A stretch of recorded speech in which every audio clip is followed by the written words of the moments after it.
Everybody knows the phrase, it's a mitzvah gedola. Leos b'simcha tamid, that you should be happy always, but nobody knows where that actually comes from. They heard it in some Israeli song. You guys know that it actually comes from a Torah from Likutei Moharan. In Tinyana, the second section, Chaf Dalet. It says there something very interesting and something very kedai for all of us. Likutei Moharan. In Tinyana, the second section, Chaf Dalet. It says there something very interesting and something very kedai for all of us. Everyone wants to know about the COVID. What's the deal with the virus? When's it going to go away? Why did Hashem bring it? Why?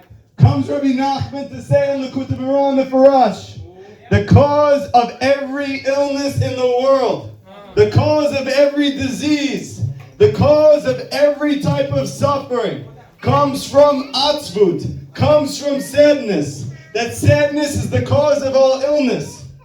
And as Rabbi Nachman says, that any good doctor knows when he feels a Jew's pulse, if he's healthy or not. And he says that all 10 pulses come from the 10 songs of the world. And these 10 songs of the world give birth to simcha. And if you don't have these 10 songs, you don't have simcha and you're sick. So no matter however you cut it, and no matter what is the origin of this disease, whether it's physical or emotional or psychological, there's one thing which is swept over the world, which Rabbi Nachman says is going to be the flood which creates the entire disorder. There is no joy. And the joy that Rabbi Nachman was speaking about was not from alcohol, and it wasn't from drugs, and it wasn't from other illegal experiences. The simcha that Rabbi Nachman was speaking about was something inside. It was not based on circumstances. That you should feel like Purim every day. And because we don't, we're sick. But I'll tell you that the refuah is in Purim. Because the Hasidic masters, they say that Purim, the first 3 letters are the shoresh for the word refuah. You have a pei, a vav, and a reish. You flip the letters, it's refuah. It's a shoresh. That Purim is the cure for the disease. And what did Chazal tell us 2,000 years ago? That when Adar comes in, nichnas b'simcha, you need to go up in simcha. Increase. Comes Sfat Emet to say that nichnas means only when Adar is nichnas, when it's entered into you. When you allow the simcha of Adar to enter and permeate your loins, your body, your heart, your mind, then you experience Adar. And who is the Yeshua? Who's the Goel? Who's the one who's going to save us all? It's an orphan. Who's the one who's going to teach us how to be B'simcha? It's the one who has no parents. And let everyone here feel like they've got the raw end of the stick. And maybe they feel alone, they feel lonely, they feel disconnected. They're not sure why there's only 6 Breslauer Chassids over here.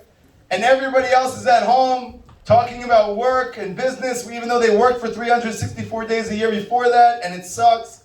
And they keep talking about it anyway, like it matters and it's important. And at the end of the day, it's all gone, and you don't take any of that with you. But what was the simcha that you had? What was the joy that you had? What was the connection that you had? The whole entire Geula comes from Esther. It says about Esther, she was beautiful.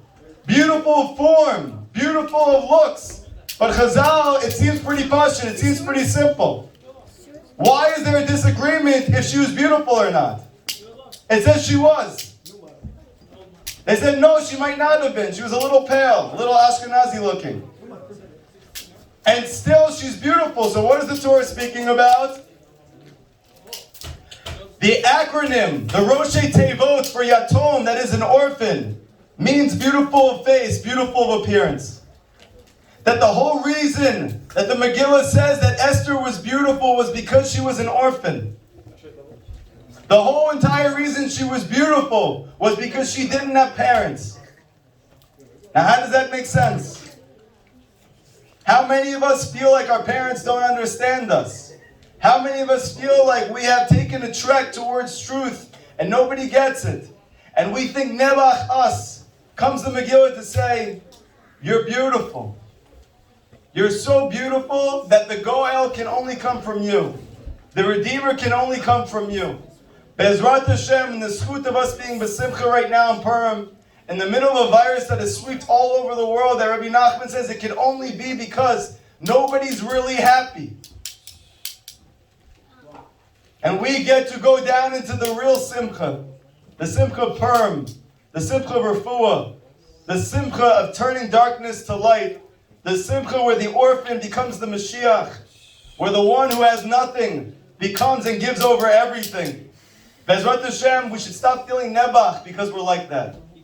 And we should all realize that we're being set up for the most crazy, most insane, most wild ending of a story that ever happened. I don't know if you guys know, whenever I'm seeing the Megillah being said over, the one thing that I keep seeing and feeling inside of me is how when it's over, nobody speaks until you roll the whole story back up. And everybody's waiting and waiting in suspense to say the final bracha.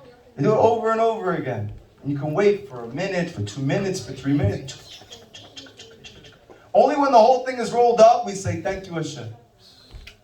We don't understand because we're so small and we live in such a small time. We're here for 70, Bezrat Hashem, 80 years, Bezrat Hashem, 120 years. The world has lasted for thousands of years. This story is not a new story, it's an old story. It's ending with us, Bezrat Hashem. The reason we don't understand is because if you came at the end of a movie, you would say, what's going on? And the guy next to you is enthralled. He's going crazy. He's like, this is the best movie I ever saw in my life. And you're sitting there, you're watching the end. You're like, this is a horror movie. He goes, no, this is a comedy. This is a comedy. You don't see the end. It's so funny. And he said, how could you think this is funny? This is horrifying. He said, didn't you watch the first hour? He said, no. That's why you don't. But when we get to the end, Bezrat Hashem, and the Yatom and the orphan becomes the Goel, that the one who suffers the most and doesn't feel like he has anybody to support him in his being close to Hashem, he connects to Mordechai, he connects to the tzaddik, who raises him when his parents don't. And he ends up saving all the Jewish people. She ends up saving all the Jewish people. So what we think is the cause of all of our illness is really the cause of all our Goel, our Geula. Bezrat Hashem, right now, we should be b'simcha, we should end the party with joy. Rabbi Nachman says that if you want to break decrees, clap and dance. Clap and dance. Clap and dance. If you clap and dance, you'll break every single decree. All decrees come from a lack of simcha. How do you know a person's happy? If he's dancing. If he's clapping. Bezrat Hashem, if we should all come together now, we'll finish with something fire. And we'll all dance and clap and mamish scream to Hashem that he should end this COVID. Because I think we've all had enough. 1 year from last year it started. Let's finish it right now. Come, everybody. But if you believe, only if you believe.